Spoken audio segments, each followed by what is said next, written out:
प्रणाम दोस्तों, स्वागत है आपका इस अमृत वेला में। परम पूज्य गुरुदेव परम वंदनीय माता जी की सूक्ष्म स्थिति में हम आप सभी के बीच ये कार्यक्रम रखते हैं और भावना करते हैं कि परम पूज्य गुरुदेव माँ गायत्री की कृपा आप सभी के जीवन में यूं ही बनी रहे। और इन्हीं बातों को मद्देनजर रखते हुए आज की बात को हम प्रारंभ करते हैं। मित्रों, आज की जो परिस्थिति है उसको देखते हुए हमें कहीं ना कहीं ये लगता है कि हम मर्यादाओं से हटे हैं और मर्यादाओं को हमने तोड़ा है। प्रकृति भी हमसे इसी प्रकार से नाराज़ हुई है कि हमने उसको कहीं ना कहीं उसके नियम जो है उसको तोड़ा है।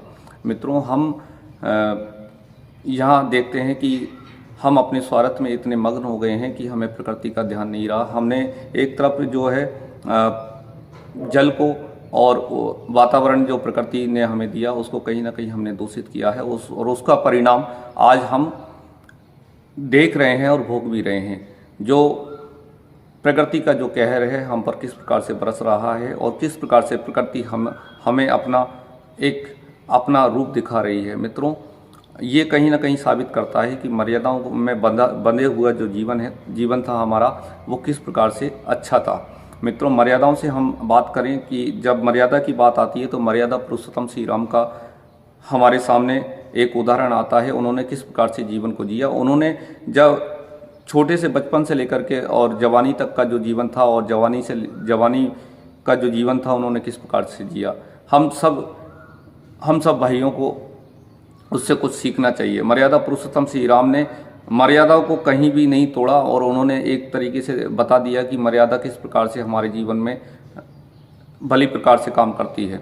मित्रों, मर्यादा हमें खूंटा बंधा नहीं बनाती। मर्यादा हमें इस प्रकार से बनाती है कि जिस प्रकार से बाढ़ जो है, जैसे खेत जो होता है उस खेत के चारों तरफ अगर हम कांटों की जो बाढ़ कर देते हैं उससे क्या है, जो हिंसक पशु वगैरह हैं जो खेती को नुकसान पहुंचा सकते हैं, वो पशु उस बाढ़ के अंदर नहीं आ पाते हैं। मित्रों, इसी प्रकार धर्म से संबंधित जो बात की जाती है वो धर्म हमारा क्या है, वो यही है। हमारा जो है धर्म हमें मर्यादा में जीना सिखाता है, बड़ों का सम्मान करना सिखाता है, बड़ों की इज्जत करना सिखाता है, पुरुषों को नारियों के प्रति कैसा भाव रखना है ये सिखाता है, और नारियों को पुरुषों के प्रति कैसा भाव रखना है ये बताता है, और बच्चों के प्रति हम कैसा नज़रिया रखें, बच्चों को कैसे हम जीवन जीना सिखाएं, यह धर्म आध्यात्म हमें सिखाता है। मित्रों, जब मर्यादा की बात आती है तो मर्यादा में रहने वाले पुरुष का हम जीवन देख सकते हैं और जो अमर्यादित जो जीवन जीते हैं उनकी जीवन शैली हम देखते हैं। दोनों में कितना प्रभाव देखा जाता है ये हम भली प्रकार से समझ सकते हैं। मित्रों, मर्यादा जो है, मर्यादा में रहने वाला जो जीवन है, मर्यादा में जो जीता है वो एक प्रकार से ऐसा जीवन जीता है जो देखा जाए तो स्वर्ग की तरह वो जीवन लगने लगता है। और मर्यादा से हट करके जो जीवन जिया जाता है वो नरक है। मित्रों, नरक किस प्रकार से होता होगा ये मुझे पता नहीं, लेकिन नरक और स्वर्ग में यही अंतर है कि जो नरक में जीते हैं वो व्यक्ति अपने आप में आत्मग्लानि में इतने गिर जाते हैं कि वो उठने का प्रयास नहीं कर पाते हैं। और जो मर्यादित जो व्यक्ति हैं वो जो जीवन जीते हैं वो गिर भी जाते हैं और उठ करके संभल करके चलने लगते हैं और दूसरों को भी दिशा देने लगते हैं। मित्रों, मर्यादा में जीना बंधा हुआ जीवन नहीं है। मर्यादा में जी करके आदमी जो बंधे हुए व्यक्ति हैं उनको भी उनके बंधन से छुड़ा सकता है। मित्रों, मर्यादा की जब बात आती है तो भगवान राम को याद करने का एक हमें स्पष्ट उदाहरण सामने आता है कि किस प्रकार से उन्होंने जीवन जिया। आज के जो समय में जो मानसिक स्थिति यह है, जो आदमी ने अपने आप को कितना गिरा लिया है, उसके पीछे जो बात सामने आती है वो मर्यादाओं को तोड़ करके वो जीवन जीने लगा तो प्रकृति ने भी अपना प्रकोप रूप दिखाने लगा दिया है। और मित्रों, आपने देखा नहीं कि किस प्रकार से प्रकृति हमसे नाराज हो गई है। कभी ऐसा में बरसात आ जाती है तो कभी ऐसा में सर्दी पड़ने लग जाती है, ऐसा में गर्मी पड़ने लग जाती है। किस प्रकार से प्रकृति अपना प्रकोप रूप दिखा रही है। मित्रों, हमें समझने की ज़रूरत है और हमें समझना ही पड़ेगा। अगर हम मर्यादित जीवन नहीं जिएंगे तो प्रकृति हमसे इसी प्रकार नाराज होती चली जाएगी और आगे भी ऐसे कहर ढाती हुई चली जाएगी। मित्रों, हम अपनी जीवन शैली से अपना अपना जो समय है उसको एक व्यवस्थित रूप से, मर्यादित रूप से, जो हमारे जो पूर्वजों ने हमें जो बताया है, हमारे महापुरुषों ने, हमारे संतों ने जो हमें जो जीवन जीने की कला बताई है, उस जीवन को हमें कहीं ना कहीं अपनाने की आवश्यकता है। मित्रों, सुबह सब जब हम उठते हैं तो उठने से लेकर के उस सोने तक का जो क्रम है, उस क्रम के अंदर मर्यादा रखी गई है। मित्रों, किस समय हम क्या काम करें, यह एक मर्यादित समय है।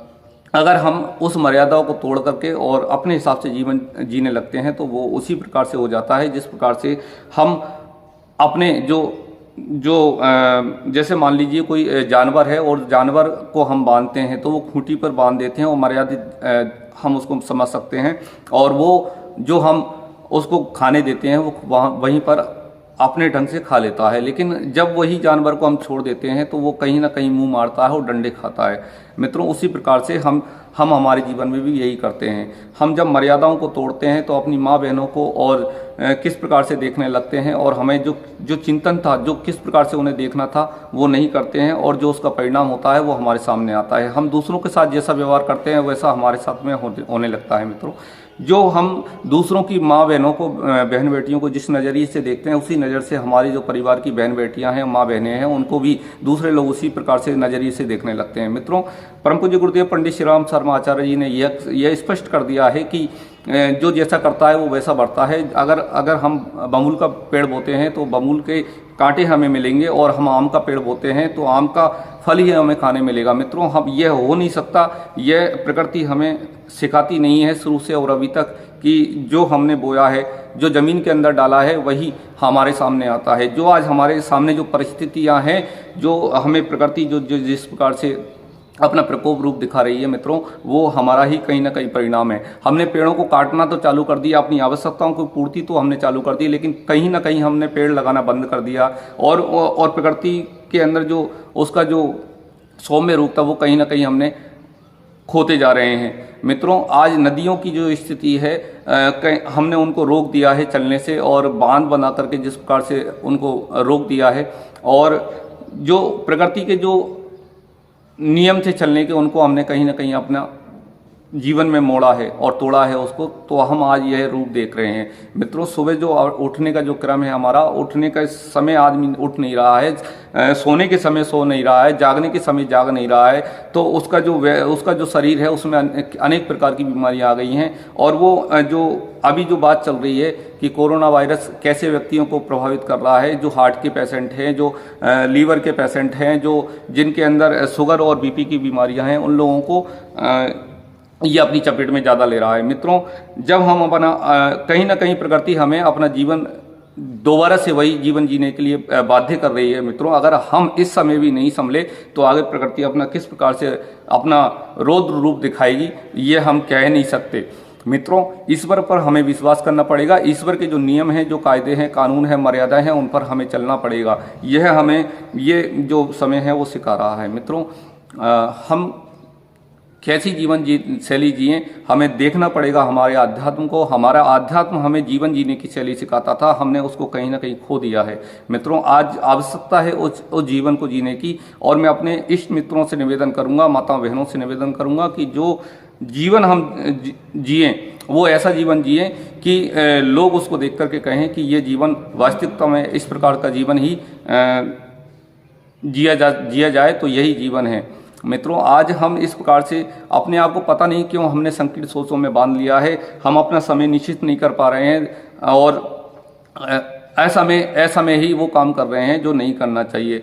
सुबह उठ करके क्या काम करना चाहिए वो हम नहीं करते हैं, रात को क्या काम करना चाहिए वो रात को नहीं करते हैं। तो आज हम देख रहे हैं कि हमारा जो शरीर है उसमें एंटीबायोटिक जो क्षमता है वो कहीं ना कहीं ख़त्म हो गई है, और आज जो परिणाम है वो सामने है। मित्रों, इन सब बातों को मैं आपके सामने इसलिए लाता हूं कि कहीं ना कहीं हम खो जाते हैं, हम भूल जाते हैं। इंसान ही एक ऐसा प्राणी, ऐसा जीव है, ऐसा प्राणी है कि वो उसे बार बार याद दिलाने की आवश्यकता होती है। मित्रों, आज हम देखते हैं कि हमारे जानवर को हम एक बार रास्ता दिखा देते हैं, वो भली प्रकार से उस रास्ते से होकर के हमारे घर पहुंच ही जाता है। लेकिन इंसान को रोज नए नए रास्ते, नई नई दिशा दी जाती है, लेकिन वो सुबह से शाम तक में भूल जाता है। सुबह से शाम तक में छोड़ो मित्रों, वो 2 पल में भूल जाता है, उसको क्या अच्छी बात बताई गई ये भूल जाता है। तो कहीं ना कहीं हमें ये भूलने की जो बीमारी है उसको सुधारने के लिए हम सुबह जो उठते हैं तो योग की जो हमें बात बताई गई है, जो हमें ध्यान की बात बताई गई है, प्रभु से मिलन की बात जो बताई गई है, उसे अपनाना पड़ेगा। मित्रों, हम देखते हैं कि हमारे जो इष्ट मित्रों में नौकरियां लगने के चक्कर में इस प्रकार से पढ़ाई चालू कर देते हैं कि वो पढ़ाई के अलावा उनको कुछ सोचता नहीं है, उसके सामने जो समाज है वो दिखता नहीं है उसको। मित्रों, ऐसी पढ़ाई करके हम नौकरी में लग भी जाएंगे, ठुक भी जाएंगे तो क्या कर लेंगे। हमें अपना जीवन जो जीना है वो हमें आया नहीं। हमें अपने परिवार वालों के साथ में, अपने इष्ट मित्रों के साथ में, अपने मिलने वालों के साथ में क्या व्यवहार करना है, कैसे उनसे बातें करनी है, क्या क्या हमें समाज के लिए करना है, ये सारी बातें भूल करके हम बस नौकरी के चक्कर में लग जाएंगे तो ये पैसे का क्या करेंगे। मित्रों, आप सबसे पहले अपने समाज के आसपास देख लें कि आप जो नौकरी कर रहे हैं उनकी हालत देख लें कि वो किस प्रकार से सुखी हैं। मित्रों, उनमें नौकरी वाले से शादी करने की कोशिश करते हैं और वो ऐसा समय होता है मित्रों कि शादी तो हो जाती है, पैसे वाले की तरफ खिंच जाता है, लेकिन जब सामने स्थितियां आती हैं तो वो ये आती हैं कि उनके बच्चे जब पैदा होते हैं तो वो उनको संभालने के लिए दाई माँ को रखते हैं और दाई माँ किस प्रकार के संस्कार देती है और उनका बच्चा किस प्रकार से आगे जाकर के क्या बनता है वो हमारे सामने भली प्रकार से है। मित्रों, हमें कहीं ना कहीं समझने की आवश्यकता है कि हम बनना क्या चाहते हैं। हम नौकरी पाना हमारा मकसद ना रहे, पढ़ाई करने का उद्देश्य हमें एक शिक्षा पाना होता है और शिक्षा व्यवहारिक शिक्षा उससे प्राप्त होती है और व्यवहारिक शिक्षा को लेकर के हम समाज के अंदर जाते हैं। समाज के अंदर जब जाते हैं तो हम अपनी कार्यशैली को प्रदर्शन करते हैं और उस कार्यशैली से हम लोगों को प्रभावित करते हैं। मित्रों, पैसे का जीवन में क्या महत्व है ये मैंने कई सारी वीडियो आपको बना करके दे दी है। मैं इसके बारे में ज़्यादा महत्व नहीं देता और अभी इस पर जो आपको बातें कर रहा हूँ मैं मर्यादित जीवन जीने की बात कर रहा हूँ। मित्रों, हमने ये नहीं कहते कि आप पढ़ाई मत करो, आप कुछ बनो नहीं, आपकी जो प्रतिभा है उसको निखारो नहीं, लेकिन मित्रों जो मर्यादित जो जीवन है उसको जी करके हम अपनी प्रतिभा को अगर निखारते हैं तो वो आगे चल करके स्पष्ट होता है कि कैसे हम जीवन को जिएं। और मित्रों, नौकरी लगना अलग बात है, नौकरी लग भी गई और आपका जो मानसिक स्थिति है वो अगर सही नहीं रही तो आप किसी भी नौकरी में चले जाएं आप वहाँ परेशान रहेंगे और जो आसपास के लोग हैं वो आपसे परेशान रहेंगे। अगर हम सुबह उठ करके ध्यान पूजन जप तप वगैरह करते हैं तो उससे क्या है, हमारी जो मानसिक सोच है वो एक प्रकार से इस प्रकार की बन जाती है कि हम लोगों को एक पॉजिटिव थिंक देते हैं और आगे बढ़ते चले जाते हैं। मित्रों, मैं आपसे इस वीडियो को यहीं विराम देता हूं और आपसे निवेदन करता हूं कि मर्यादित जीवन जीने की कोशिश करें और जहां तक संभव हो सके अपने बच्चों को नवनिर्माण के लिए प्रेरित करें और अपने बच्चों को संस्कार दें। भगवान राम की जो हमारे धर्म में एक मर्यादा पुरुषोत्तम भगवान राम रहे हैं, उनको उनकी जीवन शैली बताते रहे कि किस प्रकार से भगवान राम जिए, उन्होंने किस प्रकार से अपना धर्म में जीने वाले लोगों की किस प्रकार से उन्होंने रक्षा की और उन्होंने अपने